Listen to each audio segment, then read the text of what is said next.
Samson is wheezing. It's a bit unpleasant in here. I don't know. Over the last 3 years of insanity, we've changed the rules a lot about how we feel about people coughing near us.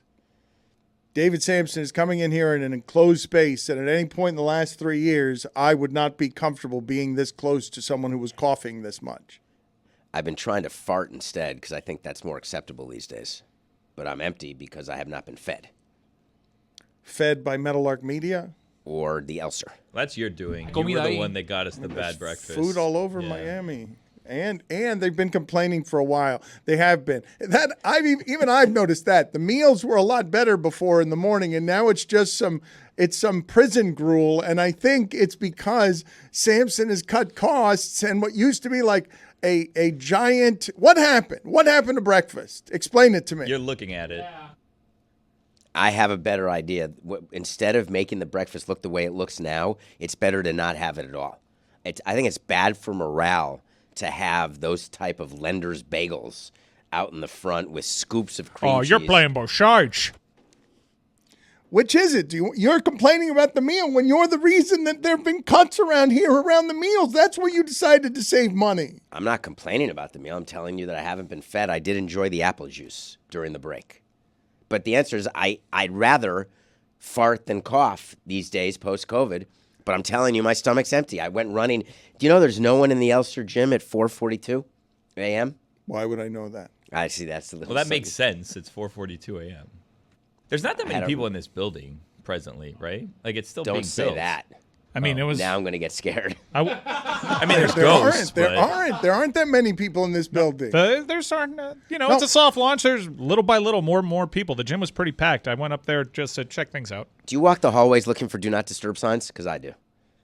To get an idea of how many people are on your floor. That's mad creepy, bro. I don't knock on the door and go in the door. No, He but just that's looks creepy. through the peephole. No. Oh. I do not. I just try to see tags. I don't like when there's tags on the room right next to me because sometimes I'm recording a show or sometimes I'm doing something and I want to be sensitive to not being too loud. And when I don't see a tag, that means the room's empty. Can you guys get for me, please, the sound from the Phillies game against the Braves? Because I want to talk about something that's changing in baseball as we end up in a place that more young people are having more fun. The game has a lot of flair and personality. And I, all my life, have been arguing on behalf of, all my life, please give me some personality, baseball. Please be less reluctant to change. And now the walls have fallen over on not just personality, because guys in the dugout are celebrating home runs with all sorts of costumes and stuff. But over the weekend, I found myself longing for the salty broadcaster who still hates all this stuff. And Marcell Ozuna hit a home run in the game between the Braves and the Phillies. I want you to hear the Phillies announcing team here because it made me long for a bygone day in baseball. I can't believe I'm objecting to the youthful changes because what I want to survive is the salty broadcaster who it's hot out there. It's summer and he's been doing this unhappily for 40 years. And Marcell Ozuna is dancing near home plate and he doesn't like it because it's summer and he's down 5-0. And so he blasts Ozuna and his third base coach. And the pitch to Ozuna. Swung on and blasted. Deep to left field, forget about it. 2-run homer, Marcell Ozuna. And the Braves with a 5 spot on the board here in the top of the 10th inning. Ozuna with his 14th home run of the season.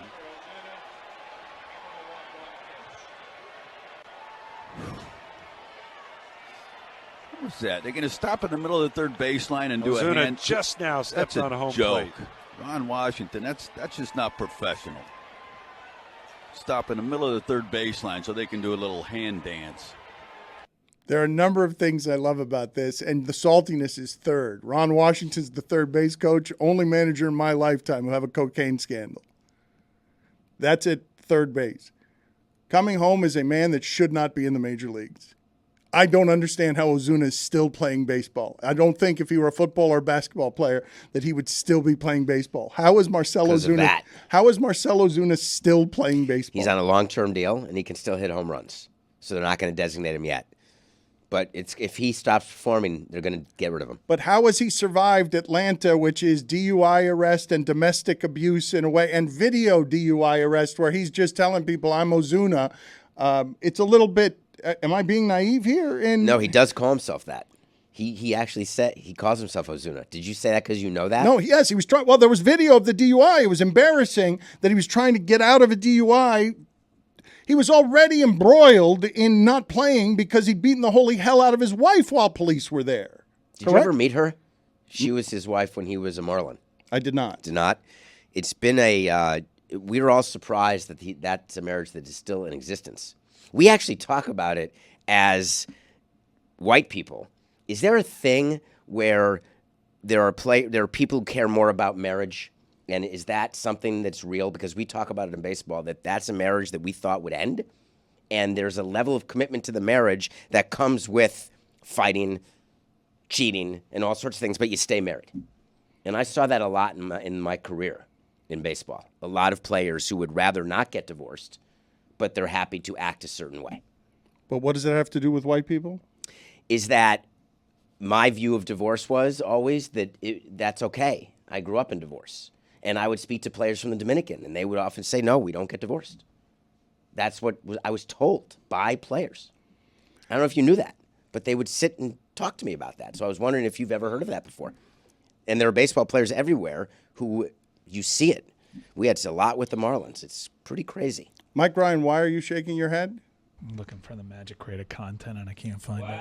Okay, we've misplaced it in the move when it was coming No, over. it froze, and I think it's saved under Pyramid. So you would have. As soon as he said white people, I was like, oh, God. As soon as you really said Ozuna, I was ready to go. That would have been such a good thing. What was number 2 on your top 5? What was number 2 on your top 5 things I'd rather do than Immaculate Grid? Things that are well, you said things that are better than Immaculate Grid. I would rather have a cold where I'm coughing into a spittoon than play the Immaculate Grid. Where's your candy? My candy's in my bag right here. Yeah? Which mix did you go with this time? Do you really want to see? Of course.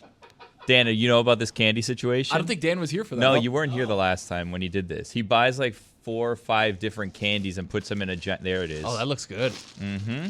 This is actually a good mix today. It's Good and Plenty hot tamales, Mike and Ike's sours, Mike and Ike's regular, and milk chocolate nonpareils. Billy, he's also can't taste anything, which Correct. is a strange. Then it shouldn't matter what candy's in there. No, it's bizarre. I don't understand. I didn't think about that. Can you explain that to me? Like what? That I can't taste? Well, no. You got COVID. You can't taste, and why? What difference would it make whether you had vegetables or candy in there? I tried to be healthy at first, but I love my candy. But you can't taste it. No, but I can feel it. But I confuse Mike and Ike's and Good and Plenty now, which is inexcusable. I could see how that would happen.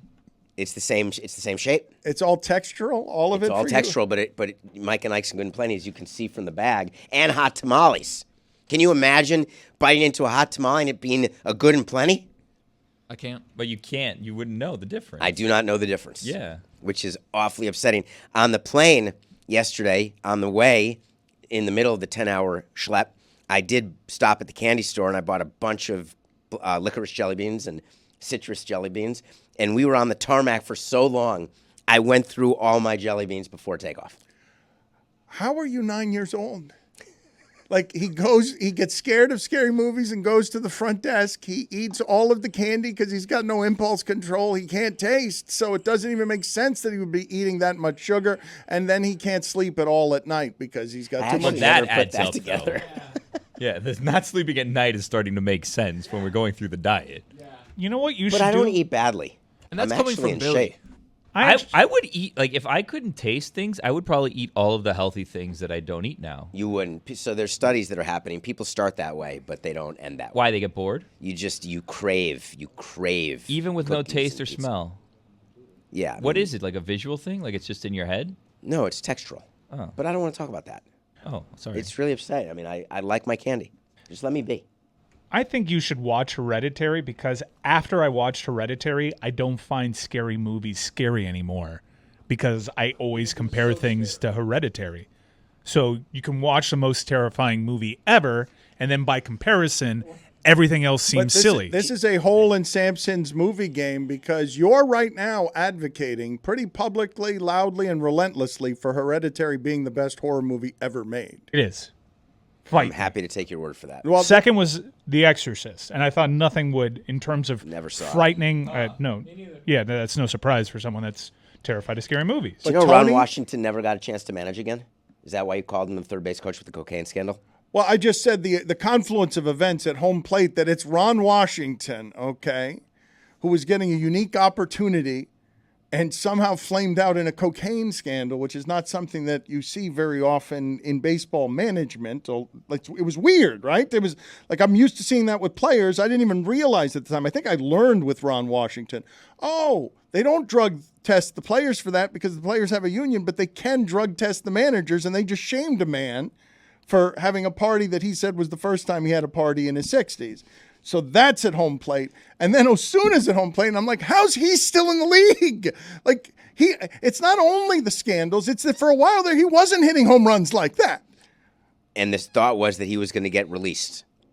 The third base coach is Stanton does it. Have you watched Stanton hit a home run? He gets the football. Have you seen him cross? Oh, but they all do that now. I love that. I love throughout the sport, all the young guys are doing that. That's all Ozuna did. The sport is caving in on all of its proprietary gentlemanness, but there's still a Phillies announcer out there for you to get salty with it in extra innings in the summer. Well, and he got mad at a 71-year-old man who was doing baseball the wrong way because he's the one that was doing the quote-unquote hand dance with Ozuna. Yeah. What that is that made me feel uncomfortable. They're in code. They're in the 10th inning, and they just gave up 5 runs. And it's like, why did we last this long for 5 runs? Everything there felt a little Cody. Wait a minute, Cody. Not Greg Cody, but like Chris Cody. No, like it had a lot of code. I'm telling you, it's just the salty announcer's always racist. That seems. I wasn't going there. Hold on. Code is That's liable. way more. Your palatable. thought is that that announcer was being racist because of Ron Washington and That's Ozuna? not my initial I'm saying he thought. doesn't say hand dance if it's Larry Boa down the third base line. That's a good call by you. That would fit well on the immaculate grid. What was number 1? Third base and racist. That's a good game. We should come If up it's with our own BJ immaculate grid. Surhoff and Larry Boa down the third base line, we're not getting hit with hand dance. What about Kurt Schilling? Can we add him? Josh Donaldson. I mean, he would Brian McCann. Ringer of Rain. Pretty crazy that the Braves are on the other side of this complaint, considering where they've been for the last, 15, 20 years. It's amazing. It's aged enough that Brian McCann doesn't watch the Braves anymore, right? Like, there's no way he watches the Braves anymore. Does this guy know that Bryce Not a Harper is a chance in Philly? hell. Bryce Harper is a Philly, right? He's still a Philly? Yeah. We can fill the grid with racists. We could. Often do. I often do when I play the Immaculate Grid. Ty Cobb stole a lot of bases.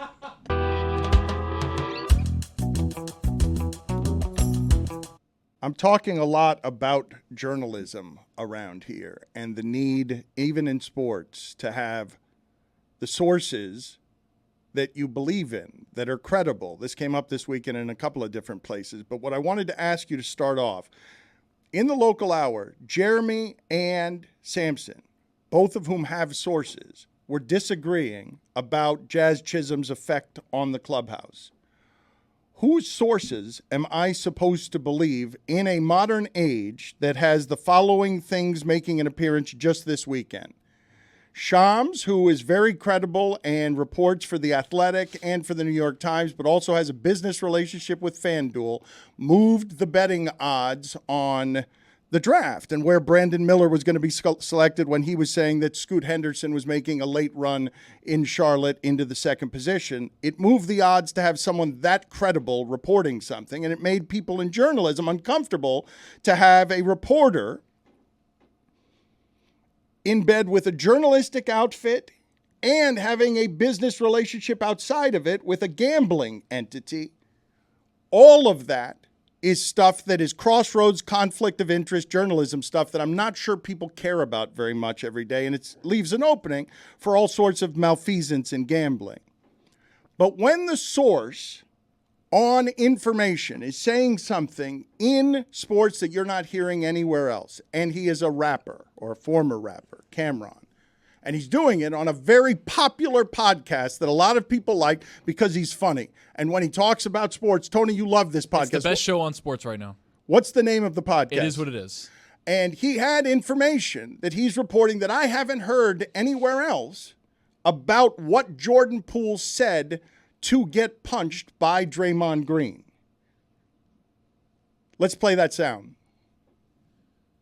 And from all the things that I was hearing him say, not guaranteed, but they were saying his reasons Draymond punched him in his face. They said the first day he told Draymond Green, you know, Michigan and Michigan State have beef. Draymond Green's from Michigan State. He's from Michigan. He told That's already Draymond, a lifetime rivalry, right there. He told Draymond, I more bitches in Michigan State than you went there. And then they was running sprints or something. He told Draymond, don't worry about it. You'll be in Sacramento next year. Then he told Draymond. That's crazy. Then he told Draymond, why is your Twitter handle Money Green when you broke and you're not going to get a new contract? And that's the one that broke the camel's back when he ended up punching him in the face. So a lot of stuff that was a cover-up then. That's what they're saying, and Draymond couldn't talk about it. So it's a. What are you shaking your head about and eating candy about, Samson? Because he said it. Now that's what happened between Draymond and Jordan Poole. Oh, I don't know if it's accurate or not, but I'm asking you, I believe the sourcing. I'm asking you to examine sourcing all across sports because you and Jeremy had different sourcing on something, different information. Mine isn't sourcing. I don't view my access into the baseball world as sourcing. You talk I'm to not people. a reporter. No, but you talk to people. You came on the air and you said Jazz is a problem in that clubhouse. And it's not I because just know it for a fact. It's not a source. But you know But it could be a fact for some people. Wait, and is anything you don't have firsthand knowledge of, does that have to be sourced? Yeah. And just say I spoke to sources. I think with the platform. Let's just all name our names, and then we can decide whose names we like more, and then that person is right. That's not how you do it, Billy. Well, it could be. Let's be the first. I would actually be happy to name names. Oh, I love this, Jeremy. I don't care at all. Why would you dismiss Cameron as a source? He might be super informed here, more informed than most.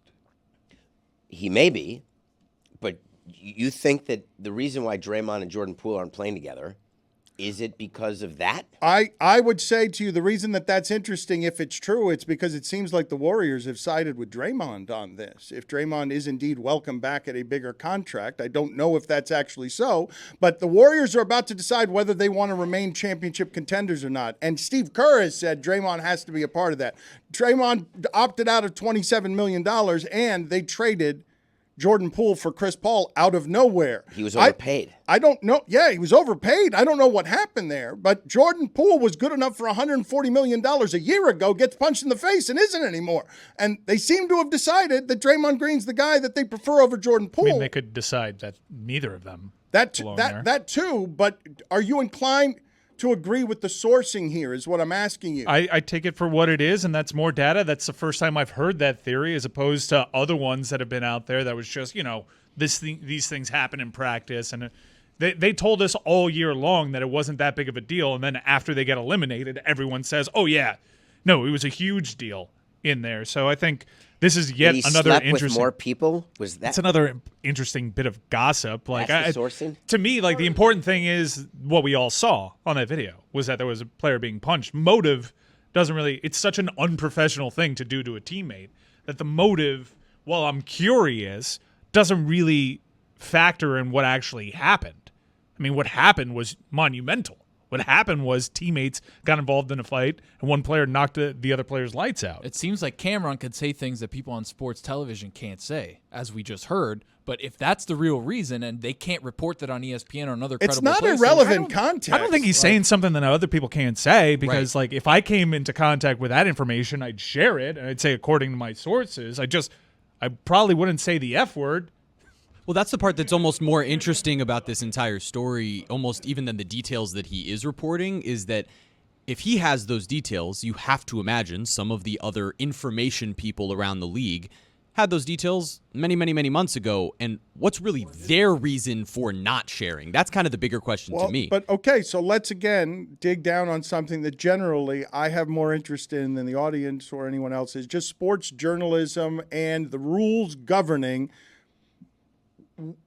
results that now you need to know the integrity of, right? When gambling makes an appearance, and I don't think Shams did anything wrong there. If I may on the Draymond Poole thing, like, it's entirely possible that there are legacy media insiders that knew that bit of gossip and it's just far too salacious to run with. And some people have like players who fight about women. Yeah. Overwhelming. 90% of the player fights I was a part of were all over women. There's a line, whereas that doesn't become the lead. The lead is that this fight happened between teammates.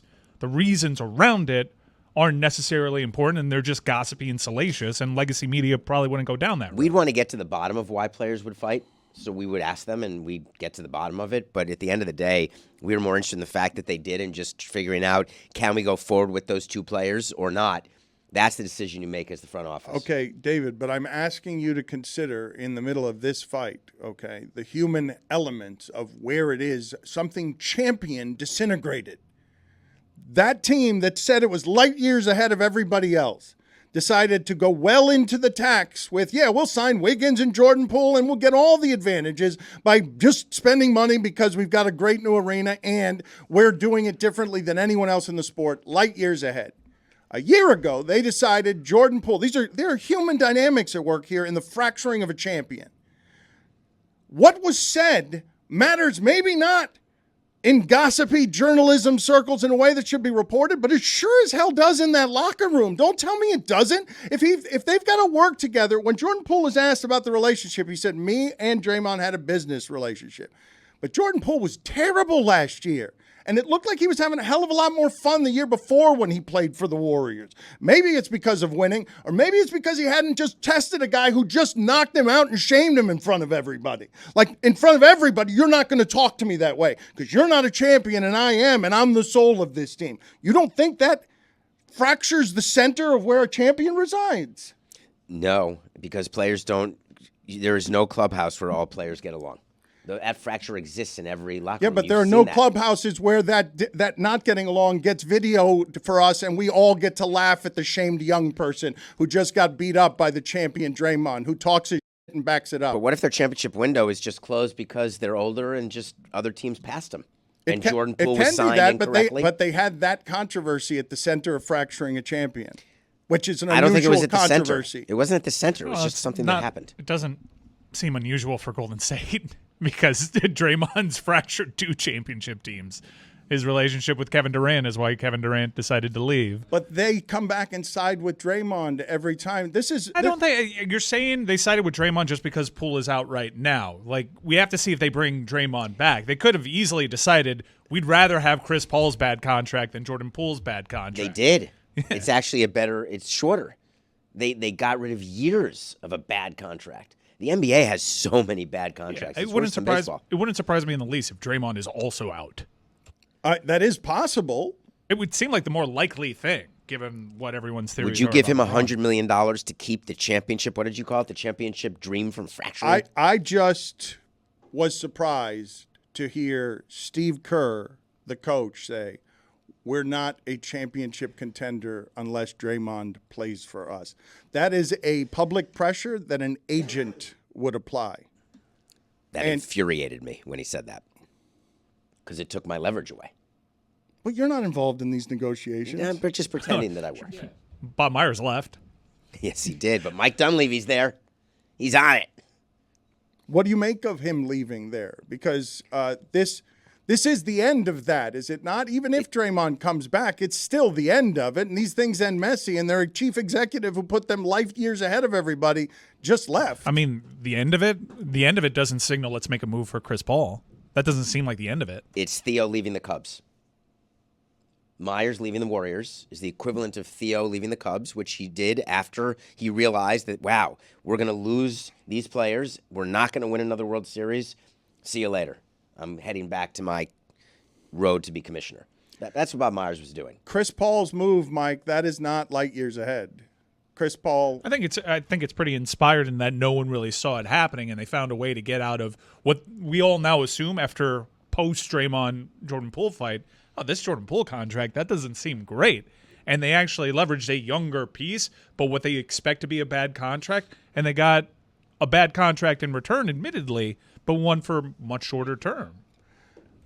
I can't believe I've done this long enough now that I'm arguing on behalf of the intangibles, as Samson tells me that Poole was not impacted in any way by having his face and his respect. And in part of like their whole light years ahead thing, D'Angelo Russell did play well for Golden State. Not at the end, though. But they moved D'Angelo Russell, and they've done this before, where they move a young piece that seems to be playing pretty well, could maybe figure into their future backcourt, and they decide, no, we'll take Wiggins. They do unconventional things. It's why they're light years ahead, air quotes. And keep in mind, this is like a light years ahead team that failed with a lottery pick. Yeah, like they throughout this rebuild and this second championship outside of the Durant thing. Well, it's not second, but you know what I mean in terms of core. And they go out and get this other championship. They did so in spite of losing out totally on that lottery pick. The Astros drafted Mark Appel. It happens. People make mistakes. Baseball's different. No, it's now the NBA lottery is not. The NBA lottery is not the crapshoot that baseball's draft is. I would have taken Sam Bowie. I wouldn't have. Is that lost on everybody? No. You would have taken over Michael Jordan. He was good at the time. Sam Bowie? Sam was size. Back then, you needed size. It was a center-based league. Is it Bowie or Bowie? I think it's Bowie. But I was just thinking about David Bowie, so that's why I said it. I'm very bad with that. That's why I was asking before the show started, we're doing all these things. I need to know how to pronounce stuff. Ziggy Stardust. David Bowie, Sam Bowie, and you don't want me to make fun of how old you are. Wagner.